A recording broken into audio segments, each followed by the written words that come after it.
Hello and welcome to Unwind Sessions, where right after my shift, I give the highlights of my workday and answer any questions that might have been asked at our previous session. My name is Juan. I am an English, Spanish, medical video remote consecutive interpreter with over 4 years of experience. And today is Monday, July 7th, 2021. Today I took a total of 29 sessions. It was more video sessions than audio sessions, but right at the end of my shift, I had like a good three audio sessions back to back, which just made the end of my day get much better. It was much more relaxed. It's always nice to get those voice sessions, right? So I have a lot of things to talk about today. So let's get right to it. One thing that I want to mention today is that I was talking to well, not talking, I was interpreting for this one lady from the Dominican Republic, and so she was getting like her intake questions, and one of those questions were if she had ever had any operations. And the lady said, yeah, that they did an operation called a vaciado. Now, the translation for vaciado could be something like draining or emptying. So, of course, I did not know what she meant, and I went ahead and I clarified with her. And the lady said that it was a vaciado, it was a draining of a cyst. So, okay, I went ahead and I let the provider know that she had the draining of the cyst. But then they were talking about her family, and then she said that they did vaciado for her mother as well, and then they did another vaciado where they removed her ovaries and everything. So at this point, I'm thinking, okay, so vaciado means emptying, but she's talking about emptying her um, ovaries and everything. Of course, I understood that as a hysterectomy, right? They're removing all of the woman reproductive organs. Well, not all of them, but um, just the ones that they do for a hysterectomy, right? So I was curious, and then I asked the lady, and then she said, yeah. So they went ahead and drained the cyst for me. And for my mother, they actually drained the fibroid, and then they drained her ovaries, and they drained her uterus, and they drained everything. So I'm thinking they actually removed it, right? Because, or, so I was confused at this point. The lady said that they drained everything, and I'm thinking they did a hysterectomy, and I wasn't sure because she was using the term vaciado to mean different things. Like, of course, drain a cyst and drain a fibroid, that could be the same thing, but draining the organs, you know.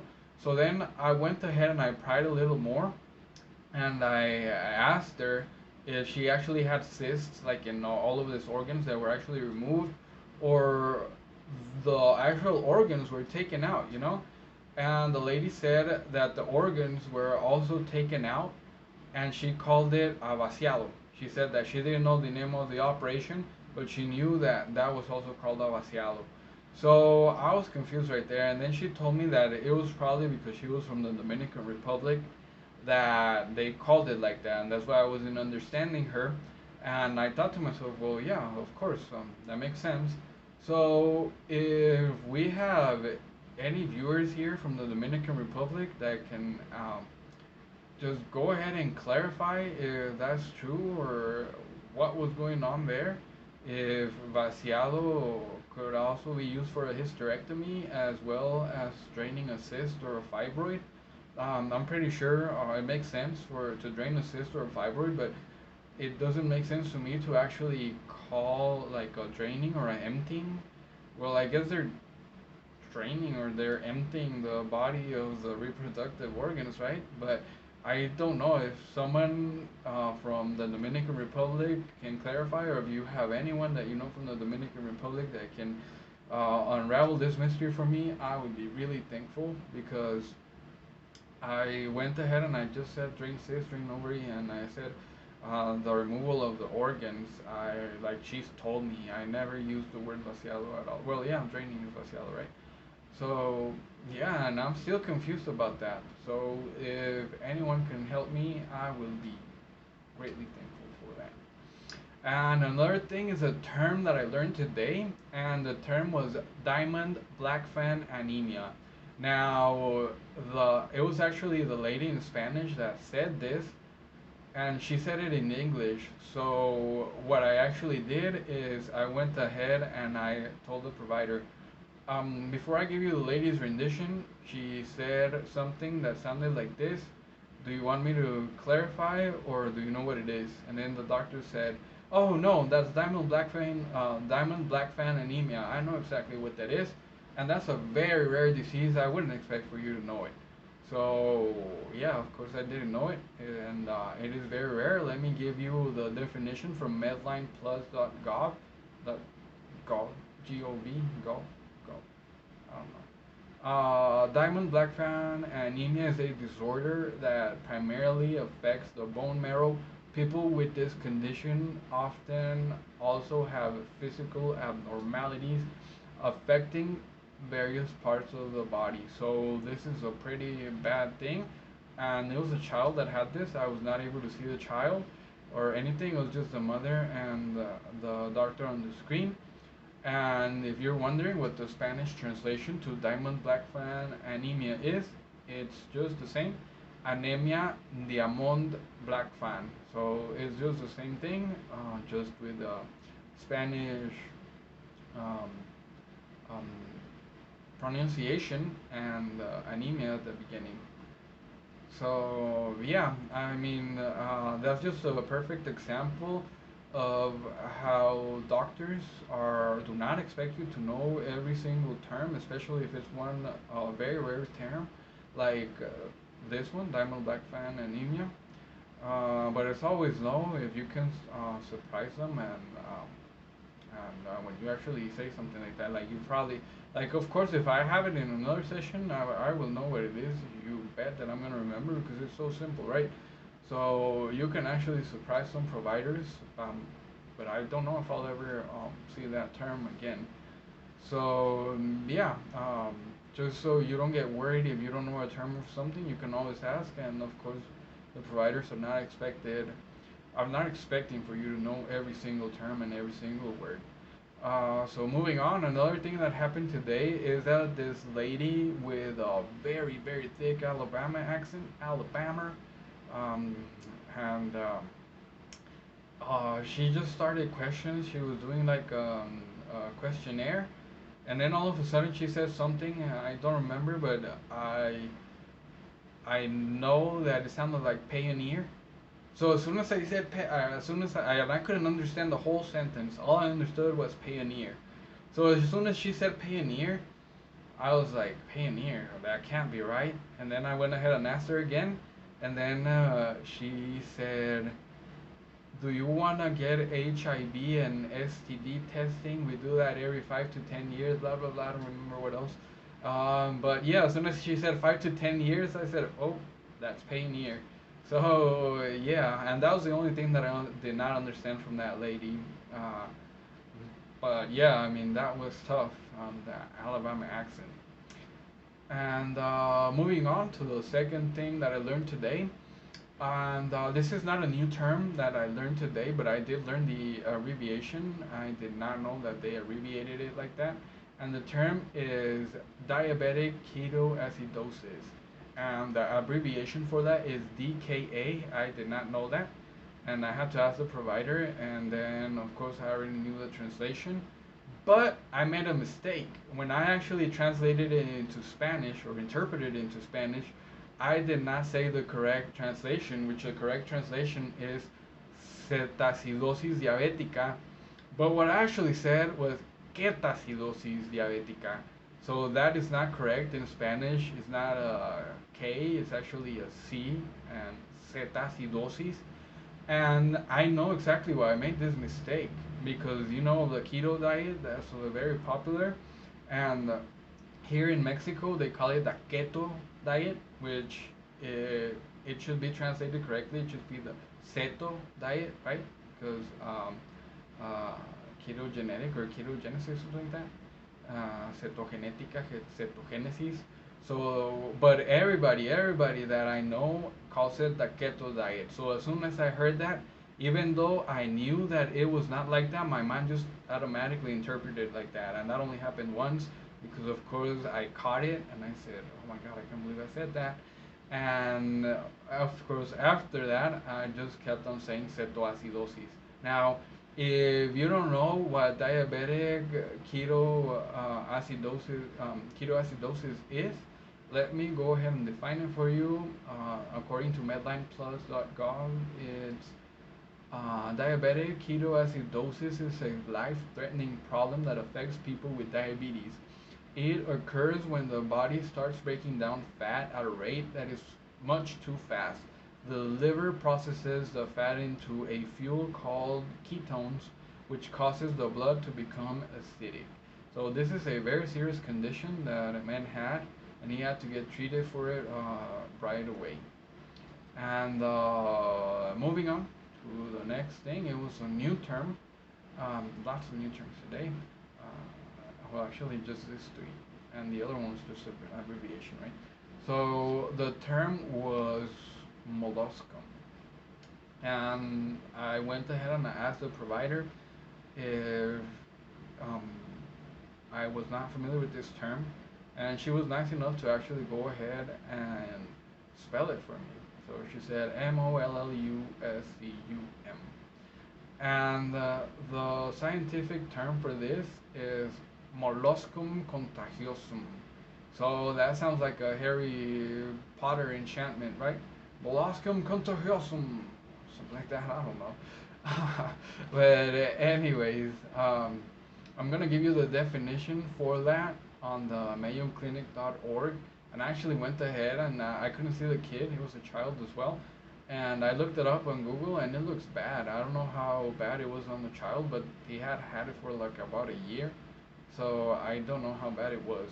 So let's go ahead with the definition. Molluscum contagiosum is a relatively common viral infection of the skin that results in round, firm, painless bumps ranging in the size from a pinhead to a pencil eraser. If the bumps are scratched or injured, the infection can spread to surrounding skin. Molluscum contagiosum also spreads to person-to-person contact and contact with infected objects. So, if you don't think that's bad, the little kid had it for about a year, and they told him that the treatment would start working after 3 months of using it, and there was a possibility that it could probably not work, and he was going to need more treatment. So I feel very bad for the kid, and after seeing the pictures, I hope it wasn't as bad for him, but who knows, because he was getting it all over his body. So I hope not, and I hope that that medication will actually sit well with him. So, molluscum contagiosum. And the correct Spanish translation for that is molusco contagioso. And actually, the doctor was just saying molluscum, so I only said molusco, and I was able to get through that session. But yeah, that was another new term that I learned today. And today I was actually scratching my head to see what I was going to talk about today, something that would actually um, would help you guys, you know. And right now, I think that whenever nobody asks a question or something, I don't know why it didn't occur to me before, but I'm going to be analyzing the things that I struggled with the most when I was an inexperienced interpreter. And of course, I mean, this is the whole reason why I made this online sessions, and it makes sense. So I don't know why I didn't think about that. So I'm gonna be focusing on things that I struggled with, and of course, if there's anything that I can help you out with, I will help you out with that. So let's get to it. What I'm gonna talk today is about accents.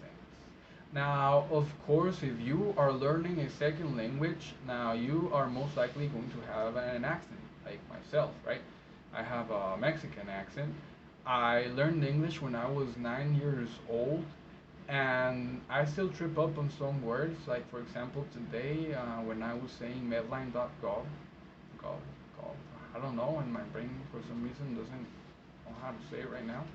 Gov, gov, medlineplus.gov, gov, gov. I don't know. And I don't know if I told, yeah, I mentioned this the other day.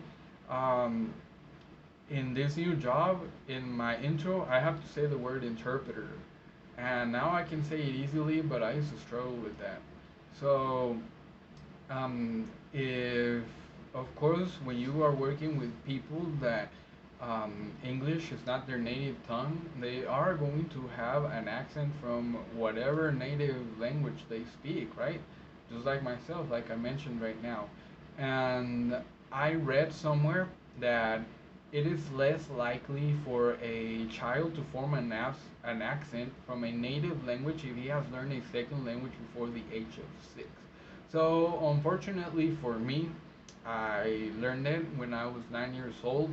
So I have an accent. Oh, and another thing that um, the article said is that, well, this is a different article that I actually looked up right now, and that said that it it doesn't mean that the child won't have an accent if he learns it before 6, but it is most likely that the child will not have an accent if he learns it before the age of 6.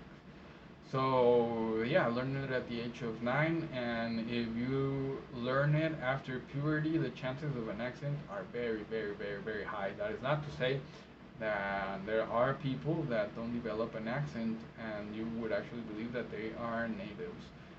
Another fun thing that I want to tell you is that they said that if a person learns language before the age of 10, it is most likely that they are going to be fluent in that language. And if they learn it after the age of 10, um, they are going to struggle with fluency. So yeah, I consider myself fortunate because I learned it before that threshold, right? So yeah, moving on. And one of the things that if you've never taken a session with a person with a heavy accent, now that probably has never crossed your mind. I know because it never crossed my mind, but but I'm going to tell you now, most likely are that you are going to hate those heavy accents, and you're going to hate them because you're not used to them. But I have good news for you. The good news is that you shouldn't worry, and with time, with exposure to people that speak with these different accents, you are actually going to understand them much better, and you are less likely to not understand whole conversations. Like, for example, now I don't even remember when was the last time that I couldn't understand the whole conversation from an accent that that I didn't really understand. But now I can pretty much understand most of the accents that I work with because, of course, I've been doing this for 4 years and I've experienced a lot of accents. So, whether you like it or not, your mind starts building an understanding to these accents. And that is only going to come with exposure, experience, and time, right?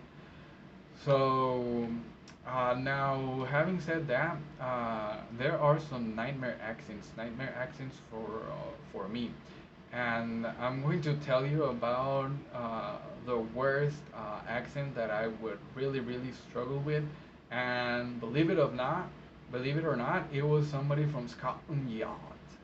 So it was a British accent, and I remember in the old company that I used to work for, they used to give us overtime, and sometimes that overtime was like at 2, 3, 4, 5 in the morning for me, which I am in mountain time. So I don't know what time it was in England at that time, but for some reason, every time that I used to log in at very early in the morning, 2, 3, 4, 5 in the morning, there would be a lot of calls from England, right?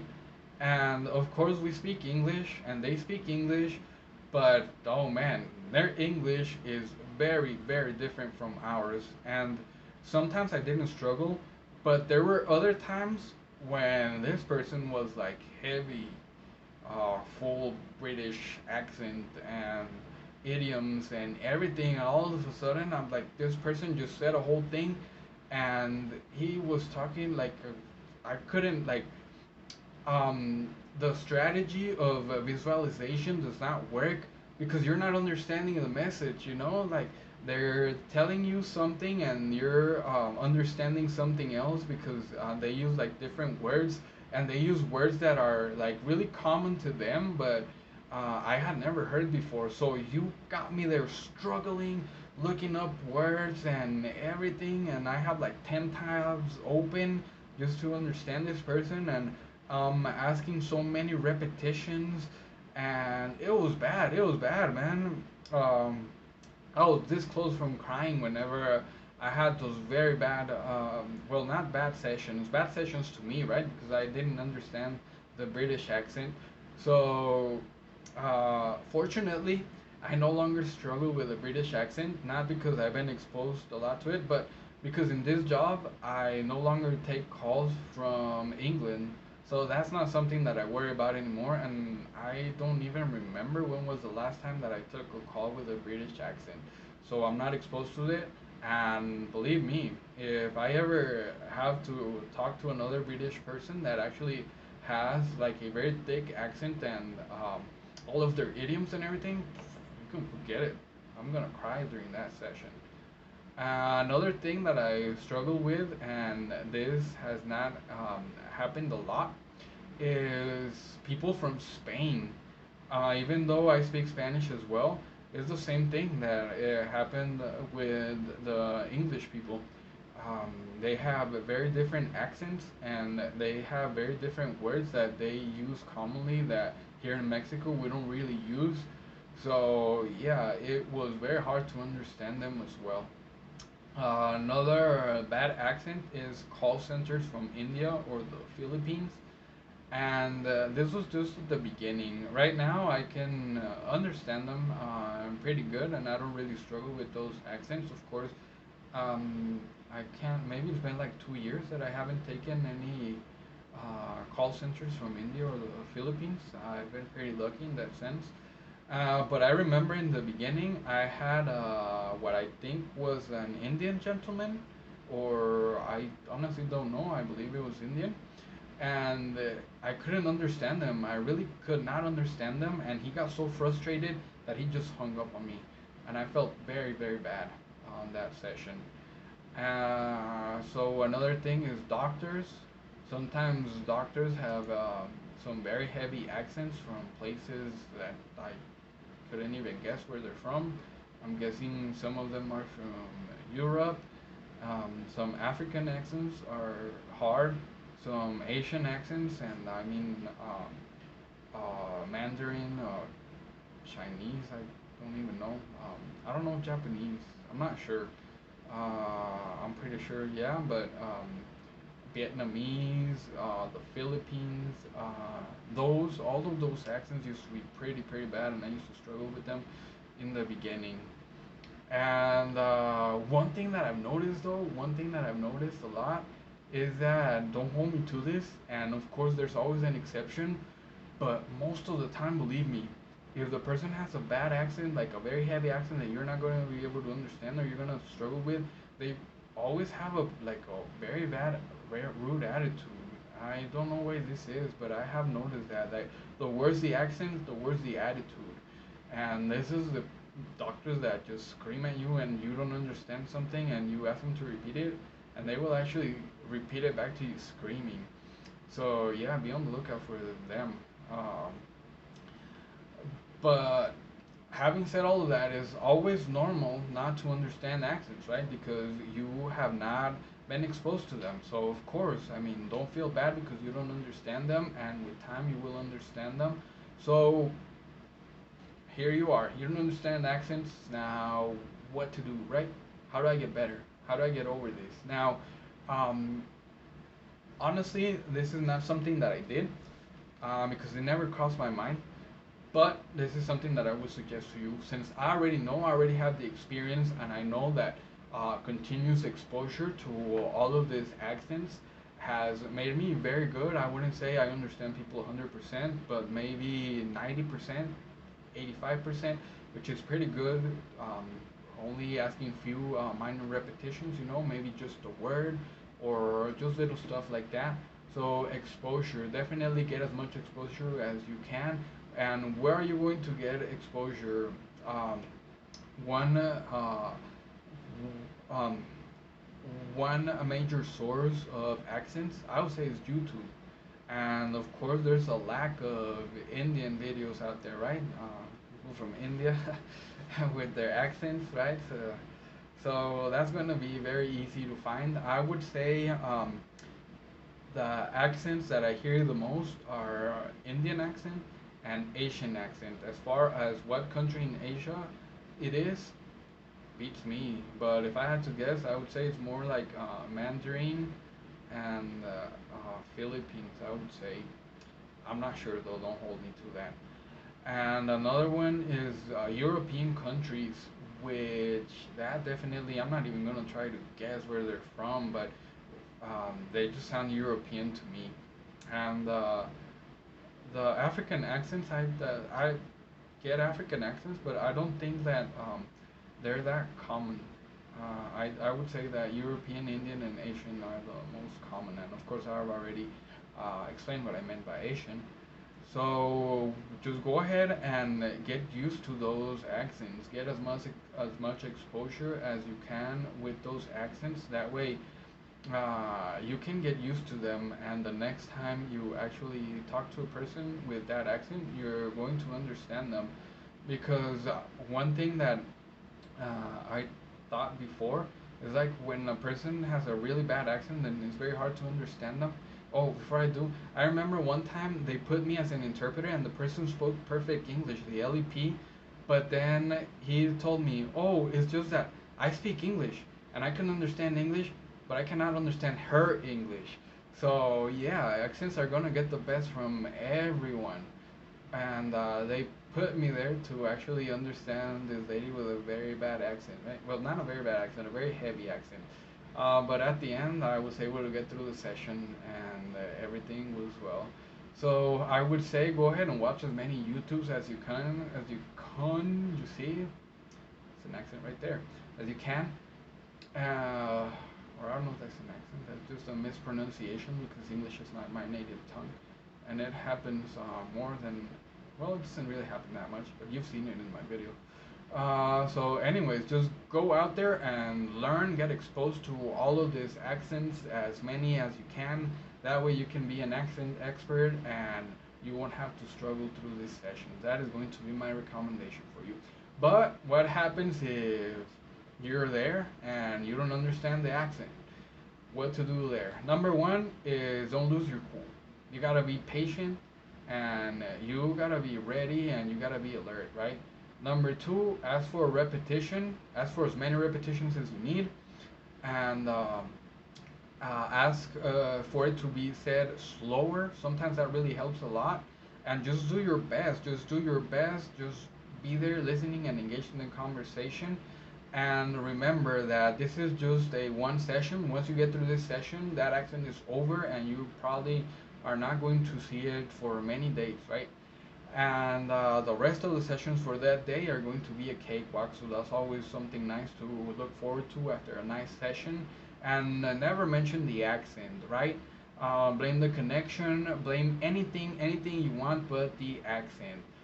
Why not blame the accent? Because the last thing you want is an angry person who you cannot understand. I know that sounds funny, but believe me, you never want to be in that situation. So that is going to be pretty much it for me today. Please leave your questions in the comments and I will answer some of them on the next session. I will be here every Monday through Friday after work. Thank you so much for watching. Please like and subscribe if you like the video and have not done so for more content. And don't forget to share. Happy interpreting. Goodbye.